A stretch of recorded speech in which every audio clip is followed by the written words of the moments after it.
Yo, what's good everyone? It's Cav PJ. I hope you're having a good day, and we're back with another NBA reaction video. And okay, I shouldn't be smiling because this one's kind of sad.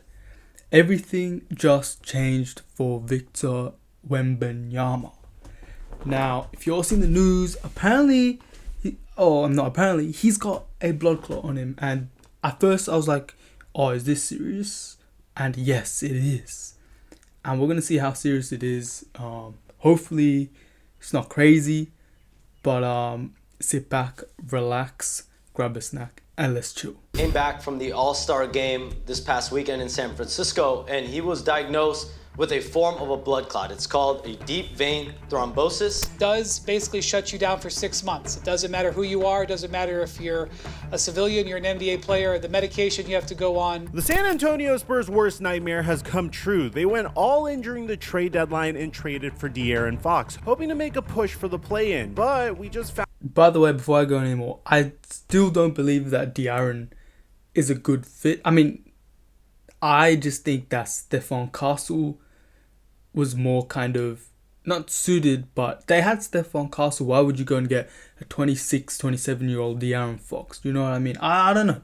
I feel like you develop Castle and Wembenyama together, it would kind of gel well and, build them up for a few years like OKC did. It doesn't have to be everything straight away. And I think the Spurs got a little bit pressured. But I still feel, you just pair Stephon Castle and Wemby, you're chilling for the next 10 years. But look, I don't follow the Spurs fully, so I don't know. Maybe, Stephon plays the 2 guard. But that's just my opinion on that. But anyway, I'm getting sidetracked. Found out that Victor Wembenyama is out for the remainder of the season, and this changes everything for the San Antonio Spurs. And there is a light at the end of the tunnel, because this one injury could change the course of NBA history. Before we get to the content, we made a brand new baseball channel. It's called Uni Diamond Talk. I'm going to leave a link to it in the description down below. We're giving away 10 copies of MLB The Show 25 to a subscriber that turns on our notifications on that channel. Now that we get all that out of the way, do the intro. I forgot this guy's channel. What's his channel name? Is it Flight Mike? Flight Mike. Alright, we're watching Flight Mike. This is the guy's channel's name. I tag everyone's channels who I react to in the bio, by the way. We've been on an amazing streak on Prize Picks, making $400 off. Okay, bro. I don't care about your Prize Picks. I also give away additional plays. Check 1212. What's going on, everybody? The San Antonio Spurs have been rebuilding around Victor Wembenyama masterfully after a successful rookie campaign where Wemby averaged 21 points off of 33% shooting from 3 and 47% shooting from the field, in addition to having an absurd defensive box plus minus of a 3.3 and an overall box plus minus of a 5.2 in his rookie season alone. The San Antonio Spurs were still one of the worst teams in the NBA, and they could not squander this unique opportunity they had with Wemby. Wemby didn't even need to develop. He entered the NBA and already looked like a superstar, meaning that you get Victor Wembanyama on a rookie scale contract, which gives you additional salary cap space to build around him immediately before you have to inevitably sign him to a maximum contract, of course. And in the case of Victor Wembanyama, he's already eligible for the Supermax in 2028, making him the first player to come off of his rookie scale contract and potentially sign a Supermax, since Luka Doncic did with the Dallas Mavericks, which means that eventually maybe the general manager of the San Antonio Spurs will trade Victor Wembanyama to the Los Angeles Lakers for an aging star, a high-end role player, and a future first-round pick. Jokes aside, they didn't want to waste any time and mismanage Victor Wembanyama when he's getting paid so cheaply. So they swung a trade for some high-end role players and a veteran mentor this past offseason, bringing in Harrison Barnes and Chris Paul, and also drafting Stephon Castle. And I think the Chris Paul signing was really good with Stephon Castle as a mentor for him. Like, as Shea learnt from CP3, Stephon Castle will learn like that, and it's gonna actually help him so much. And I'm actually pretty high on Stephon Castle. Yeah, he's got before the All-Star break, I believe he had like a 30-point game. Correct me if I'm wrong, but he was playing really well, and that's why I think you put him at the point. You don't need Fox, bro. in hopes of becoming one of the better defensive teams in the NBA. And I would say that didn't really work so well. I mean, Chris Paul is 40 years old. Stephon Castle has been very impressive as a rookie so far. Jeremy Sohan actually improved tremendously, shooting way more efficiently from the field, primarily because he isn't really attempting as many threes as he did last year. But for the most part, the San Antonio Spurs were similar to the team that they were last year. They weren't one of the worst teams in the NBA, but it seemed like they had a lot of ground to make up if they wanted to make it into the NBA playoffs or even become a play-in team. The one light at the end of the tunnel was the fact that Victor Wembenyama was playing like a superstar once again, averaging an otherworldly 4 blocks per game, 24 points per game, shooting 35% from 3, with probably the craziest advanced analytics I think I've ever seen in NBA history for a second-year player. A 3.6 offensive box plus minus, a 2.9 defensive box plus minus, a 6.5 box plus minus, and a 3.3 value over replacement player. It's just crazy that Wemby's able to do this in year 2. And to make things even better, the San Antonio Spurs went all in during the trade deadline and traded for De'Aaron Fox. Now, De'Aaron Fox obviously forced this trade. You could tell based off of Malik Monk's reaction to De'Aaron getting traded. Because he was one of the reasons I came here, for sure. Damn. But yeah, we got to move on. I know it's a business. By the looks of it. I didn't know that. I didn't know Malik Monk went to the Kings because of De'Aaron. I mean, were they college teammates? I think they were, right? I mean, the Kings, bro, I don't know what they've done, bro, but they've just fumbled it. They're going to be rebuilding soon enough. But let's continue. They say he wanted to be out of here, so he got what he wanted. I'll probably talk to him later on down the line. But the San Antonio Spurs only had to trade Trey Jones, Zach Collins, and the Chicago Bulls 2025 first-round pick and a 2027 first-round pick in order to get De'Aaron Fox, which, considering the amount of assets this team has, is a steal. And honestly, the Kings didn't really have much of a choice because they had no leverage in this deal. So fans were ready. Victor Wembenyama gets a player that honestly should have been an all-star multiple times, but De'Aaron Fox has only been an all-star one time, probably because he played in Sacramento for some teams that weren't that competitive. It's only been 5 games since De'Aaron Fox has joined the San Antonio Spurs. Let's suss it. Let's suss it. Where does it? Okay, so. Okay, it's not bad, right? It's not bad. His numbers aren't bad at all. You've got a random 9-point game. And then the rest are good. Still, I'm choosing Stephon Castle. I'm choosing the, rookie. Just because you want that chemistry. Do you know what I mean? Look, Fox will... How long will Fox play for? Maybe another... If he's 30, 35, so he's 26, 10 years. Still, though, I wonder how Stephon Castle and him are going to fit. Like, I've watched one game, and I just feel like all keys of the point guard should be in Stephon's hand. Look, you can disagree with me in the comments. I'd love to hear, what you guys think about that. Like, would you rather have Fox starting the 1 or Stephon Castle starting the 1?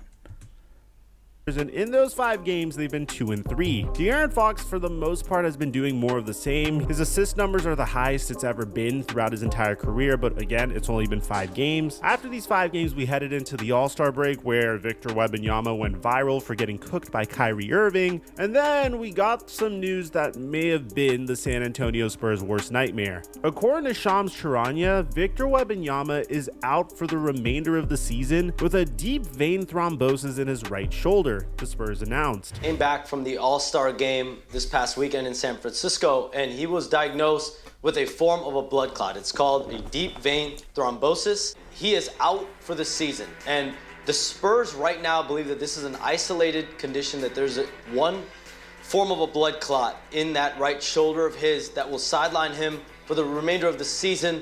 The hope obviously is that there's no spread, that there's nothing more here, and that he's going to be ready to go for the offseason and for the 2025-2026 season. It does basically shut you down for 6 months. It doesn't matter who you are. It doesn't matter if you're a civilian, you're an NBA player. The medication you have to go on shuts you down for 6 months. I had a blood clot 15 years ago. 6 months, you can't play contact sports. Wemby's blood clot was in his right shoulder. You sometimes do see blood clots in the upper arms of athletes. This happened to Brandon Ingram about 6 years ago when he was with the New Orleans Pelicans. Indeed, the big thing about blood clots is you have to treat it right away. You are going to be out for a period of time. That's why they know he's out for the season. But then you have to determine what causes it. If it's something that's recurring, like what happened with Chris Bosh, it's a career-threatening condition. And in the very beginning, I was like, Yo, that's big news. That is bad and big news. Wow.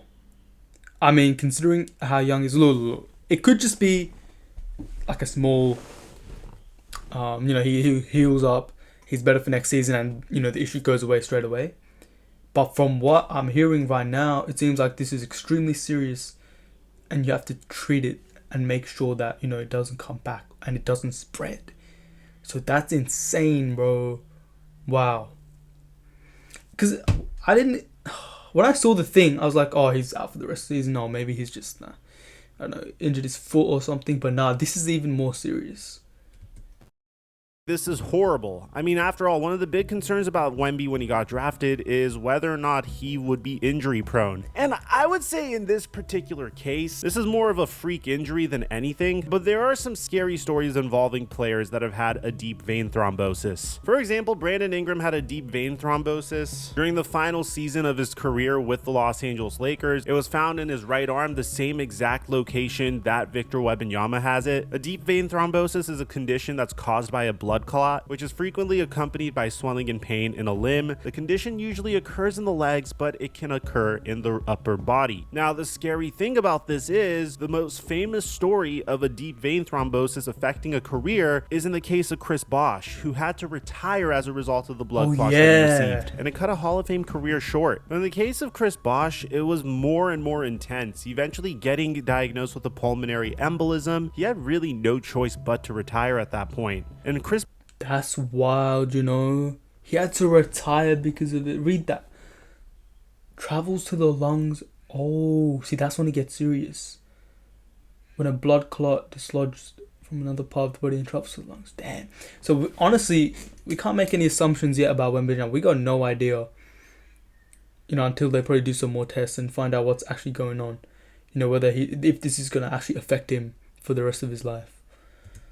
Bosh's case, his blood clot became dislodged from another part of his body and then traveled to his lungs, and eventually they would find more clots throughout his body, including his calf. And once they determined that this is a situation that was going to reoccur throughout his life, he had no choice but to retire. Now, my personal belief and my personal hope is what Victor Wembenyama is going through is much more similar to what Brandon Ingram went through, primarily because this is in his shoulder and it's not in his calf. And although I never like to say there's a beauty in a player getting injured, because it sucks when players get injured, especially a player that has the potential to be the greatest basketball player of all time. But in terms of just looking at the San Antonio Spurs future, the ramifications for this could be absolutely insane. I mean, at the time that we're recording this video, the San Antonio Spurs have a 23-29 record. They own their own first round pick, but they also own the Atlanta Hawks first round pick as a result of the DeJounte Murray trade that keeps on giving for the Atlanta Hawks. So assuming that they're going to be terrible for the rest of the season, considering that Victor Wembanyama is no longer on the roster, and even when he was on the roster, they weren't that good to begin with. I'm just taking a look at the other teams that are ahead of them in the draft lottery. We have about 37 games remaining in the regular season. The San Antonio Spurs could easily become the 5th or 6th worst team in the NBA draft lottery, and if they do that, they'll be in prime position to take one of the blue chip players in this year's NBA draft. I mean, I know Cooper Flagg said that he is considering returning to Duke, but if he's... This draft is stacked, by the way.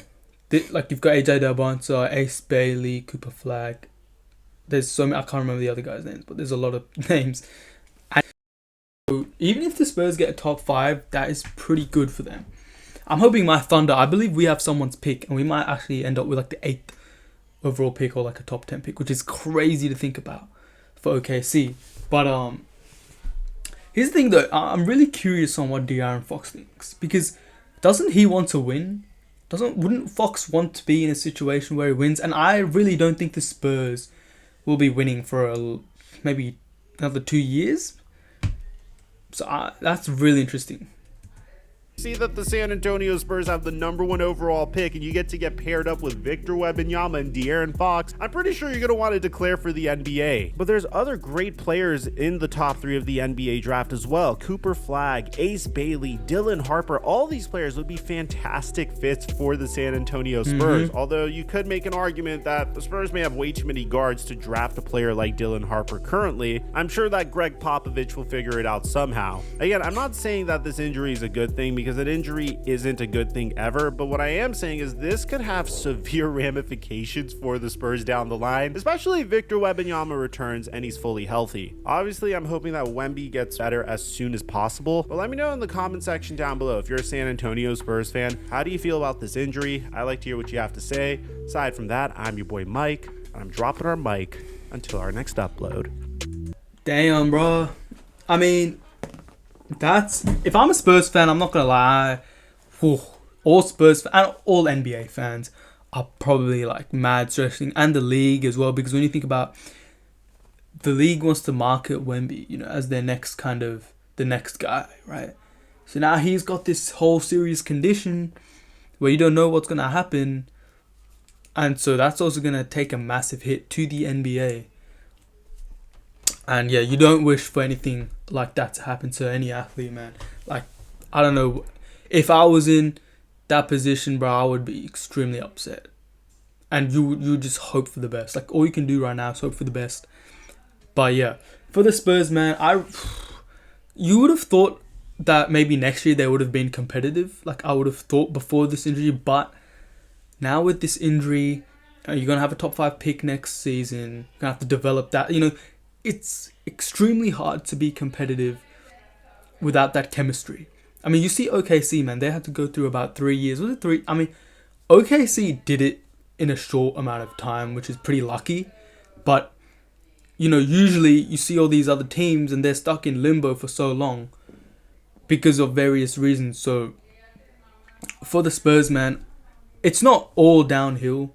You just got to hope that Wemby stays healthy and hope that the condition isn't anything serious. And yeah, we'll see what happens with Fox and Castle. I think time will tell, what's going to happen to the Spurs, bro. It's been Cav PJ. I hope you've had a good day. I'll see you guys in the next video. Peace.